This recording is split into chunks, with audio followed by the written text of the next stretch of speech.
Months back, my friend Gadgen said something that really stuck with me. He said there are two types of photographers. The first can very clearly, in their mind, see the photo way before they ever take it. And the second is a photographer that finds that photo in the edit. I am that person. I have been using Lightroom since the day I picked up a camera. That is 7-ish years of editing tens of thousands, maybe even more photos on the same platform. And I think even though it has come a long way since I started using it, like my work, I think Lightroom has hit that point where it is starting to impede my creative process. And like my work, I find it somewhat stale and unmotivating. Today, I'm going to be looking at Luminar Neo as a possible alternative to Lightroom. Luminar Neo has a plethora of advanced AI editing tools that can help you edit and create a little quicker, a little more creatively, and maybe more importantly, cheaper, because it's not a subscription, it's a one-time payment, and no subscriptions are killer. Finally, Luminar Neo is sponsoring this video. That means they are paying me to talk about their software, so keep that in mind. Now, there are things I really enjoy about this software, and there are things that I don't. I will be sharing with you both. And also, the software is huge and extensive, and there's no way I could cover it in one single video. So I'm really gonna focus on the tools that I find most useful for the type of photography I do, which is pretty specific to landscape, nature, and sometimes working with human beings. Also, one of the hardest things you can possibly do as a creative is totally change the workflow behind your creativity. And going to a completely new editing software is no different. There are so many things about this software that is very different than Lightroom. Some of it for the good, some of it for the not so good. What is really cool about Luminar Neo, though, is they understand that there's going to be a learning curve, and they are relatively new to the editing scene. They've only been around for about a decade. So they offer a tremendous amount of tutorials, walkthroughs, and separate YouTube videos that you can go watch if you have, if you're confused on how all of this works. This is your kind of your home base with Luminar Neo. You have your catalog, you have your presets, which can be found over here. So if you want to quickly give your image a look, you can do that. I generally don't edit to presets. I kind of edit every single thing. And then lastly, we have the edit page. And this is where you're going to be doing most of your stuff. Now, when it comes to verbiage, and the thing that really got me, you have tools, which totally makes sense, and then edits. You're editing, but then there's another thing for edits. And what this really is the history of the edits you've made. And if I were Luminar Neo to clear some of the confusion up, to make things easier on people migrating over to your software, I would call it history. I wouldn't call it edits. I find that really confusing. Coming in, like where you would normally start is in the essentials. Let me minimize this. Is the essentials. This is where you're gonna find your basic editing tools. This is what you would be most familiar with. What is really cool is they have this develop raw. And again, all of this, I'm gonna minimize. So in the develop raw, you have a camera profile, and that's Luminar's default, or you could add a custom profile if you want. Light, right? Exposure, contrast, that sort of thing. We'll go through these really quick because this is basic stuff. You don't really need to know this. But this develop raw, which is kind of like an AI tool, you can hit auto adjust and it's going to get you to a very good point very quickly. So it analyzes the scene, it brings it up, and it does a few things, and it says it's adjusted. Now, if you don't like it, you could obviously remove it, but the before and the after, and I like what it's doing. I'm gonna change some things to fit my personal taste, but for the most part, this is like a good starting point. The exposure, it's just not quite bright enough, but I don't want to get it to the point of where it's blowing out. So what I might do is in a bit, I'm going to add a subject mask and just bring him up and kind of separate him from the background. Now, this is where you can get into color a little bit more if you wanted to. This is where you could mask You could use the brush tool to mask, and you can start working with masks on color and whatnot. And is there Mask AI? And if you use Mask AI, it's going to analyze the entire image, which is really cool. And it gives you several different things it sees that you could mask. So right here, it's got human, sky, flora, natural ground, man-made ground. So in this, probably the two that I would mask the most are the human and the sky. And for me, we talked about doing a subject mask. This is a super quick way of doing it. That way we can just bring up the adjustment on Jackson. So there we have it. It nailed it. It's fantastic. Now I come into my adjustments and I could change the color if I wanted. Now this isn't what I would want to do, is an adjustment, a mask adjustment on his exposure, not his color. Although maybe he's a little red right now. I could bring out some of that saturation, just like here. Like I could make him black and white if I wanted to. I could make it nuclear if I wanted. But he's a little red, and part of that is just his jersey color, like the light hitting the jersey and reflecting onto his face. It's making him more red than he is. So I don't know if I would want to change that. Maybe I would just put it to -5. Hopefully that's making sense. So how we're going to do that mask on Jackson, it's pretty simple. We've gone into our develop under essentials, and we're going to go into masking. Now we can do a AI mask or an object select. And again, we're going to do the AI mask because we've seen it. It's already got the human. Bam, we go to Jackson. And now we can go into adjustments. We can come into light. And we can just bring him up just a little bit. Again, that's what it would look like if we went ham, or we just like, took him into the void. But we want to work with something that gives us kind of a natural look. And that's about where I want. Like, he's being backlit for the most part, so there's no way we're really going to get his face to be properly exposed to where we would want it without it looking weird. I want to see what the smart contrast does. It's almost too much because again, it's kind of taking him too dark, but this is where we could actually bring up shadows if we want, and that's kind of what I was looking for. Very rarely will I go over like 30%, because then it starts looking like that just looks fake. You know what I mean? Like that looks wonky.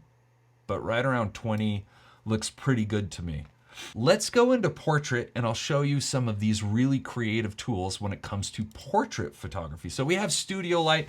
Again, these aren't things that I typically use, but what's really cool is within each thing, if you don't know what it is off the hand, like just by looking at it, you're like, that's kind of confusing. What do I do here? Like, what are all these like sliders and knobs doing?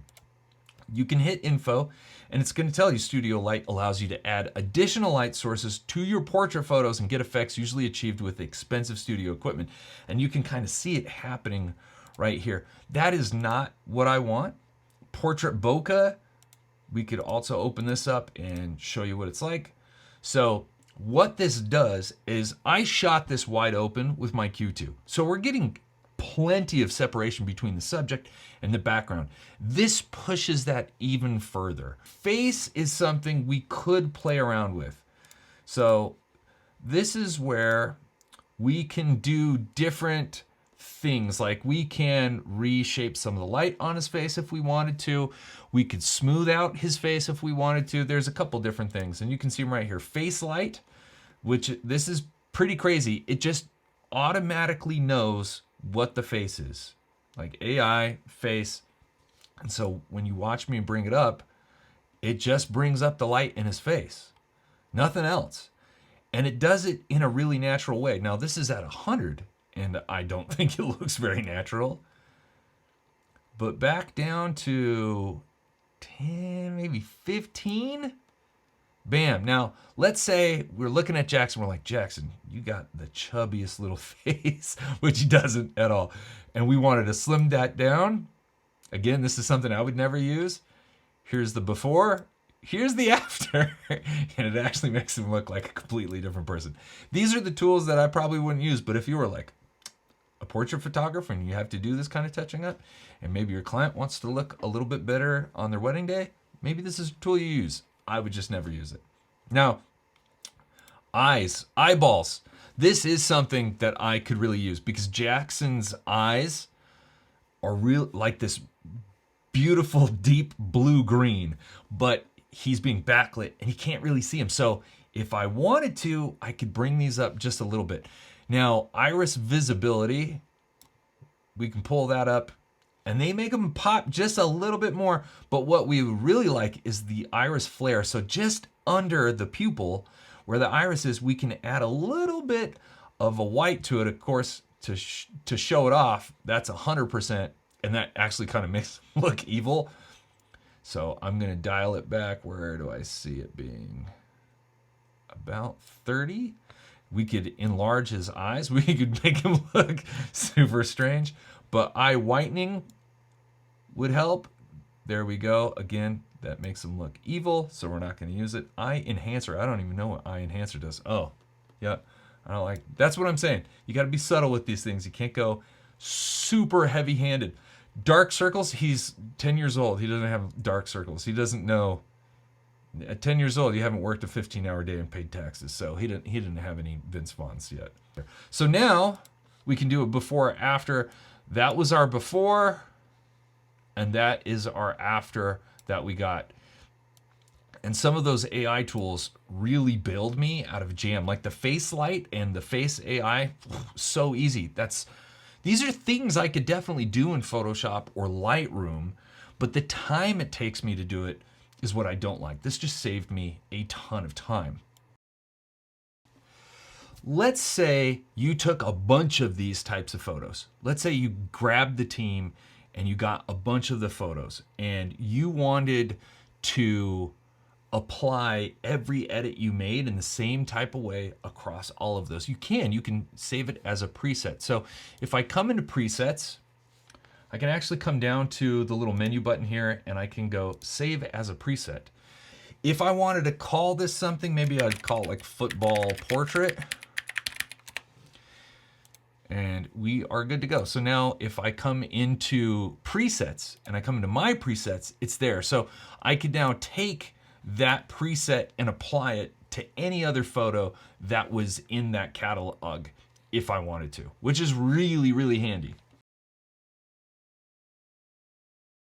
All right, this is a really cool photo. This is a photo of the long-term Mars research facility just outside of Hanksville.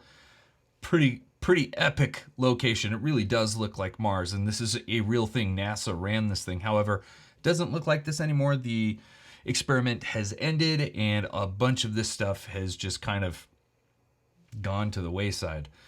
But there are a bunch of things that this photo needs to improve it.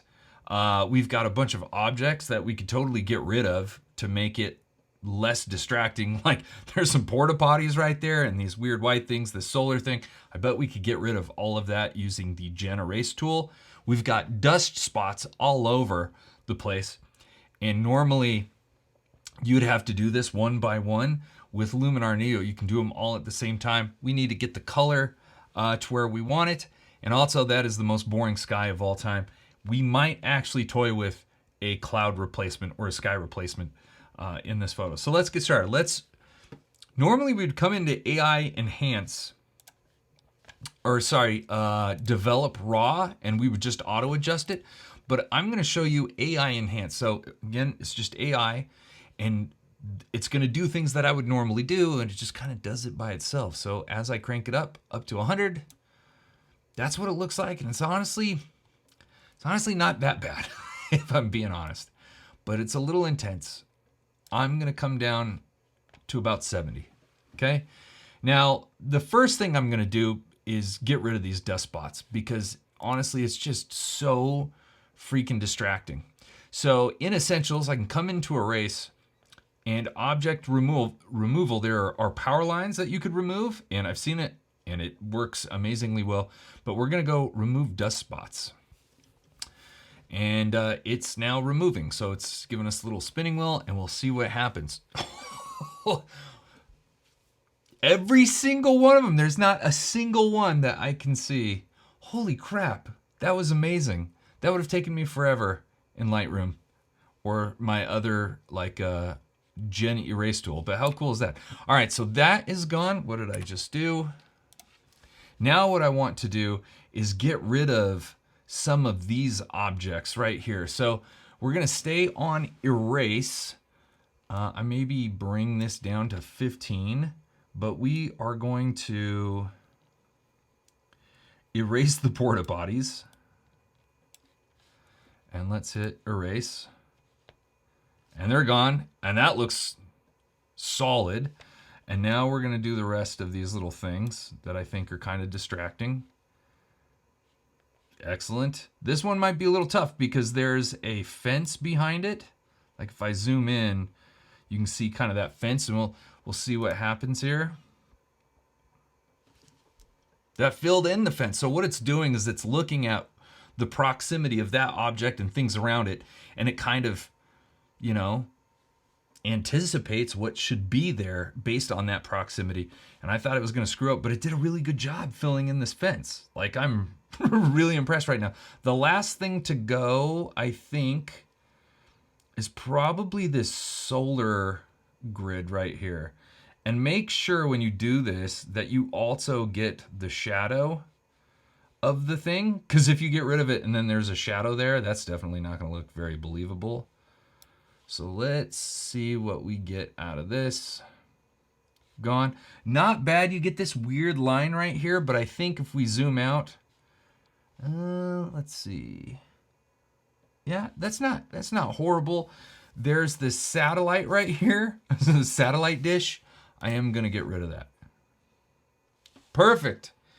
You see how much more like focused on this thing we are? Also, it is not perfectly squared, so I'm gonna crop this just a smidge. We got some of that saturation, and honestly, this is what it looks like. It is, I know this is crazy looking, but this is pretty accurate to how this environment looks, which is kind of nuts. All right, so now what I'm gonna do is we're gonna come into light depth. This is so freaking cool. So right down here in the corner, you can see the little dome, and you can see this, and AI has kind of mapped a 3D image of what we see here. We take a 2D image and it gives us some depth. And if I move this thing, why is this not moving? Go all the way up with it so you can get a better idea. But you can see how that light moves from the background all the way up to the foreground. Now we can kind of see where we removed those porta potties actually. So if we brighten it up right there, that looks pretty cool. What we can also do is thin out that plane if we want it. Like if we want that plane of light to be very thin, we can do that, which is freaking rad. Now that's really intense, so I'm gonna bring this down. We could also cool that light down or warm that light up if like a little ray of sunshine got through, but I'm not gonna do that. It looks kind of funky in this particular masking. We're gonna do a linear gradient, just kind of like that. And I'm going to bring that exposure down to kind of make that light ray even more like visible. All right, I think we've gotten to that point where we can look for a sky replacement. So we're gonna go to sky selection, and there are some absolutely, the helicopter in the background, there's some crazy looking skies. This one doesn't look like it would fit at all, but the thought I'm having is what if I convert this to black and white? Then some of this odd color that doesn't look right doesn't matter, and maybe we can get away with that. But I think that's what I'm gonna do. I think I'm gonna go with, oh, I kind of like that, a sky that I can convert to black and white, like this. This makes, actually with the light rays and that little light, we're gonna try that. All right, so we found our sky. Now we're gonna come into black and white, which is right here, and we are gonna convert this to black and white. And if we wanted to, we could really mess around with like different channels, and that looks really good actually. When we drop that red channel, see there, boom, there we go. And maybe if we come back to light depth, we could add even more. Oh, that gets crazy on the sky.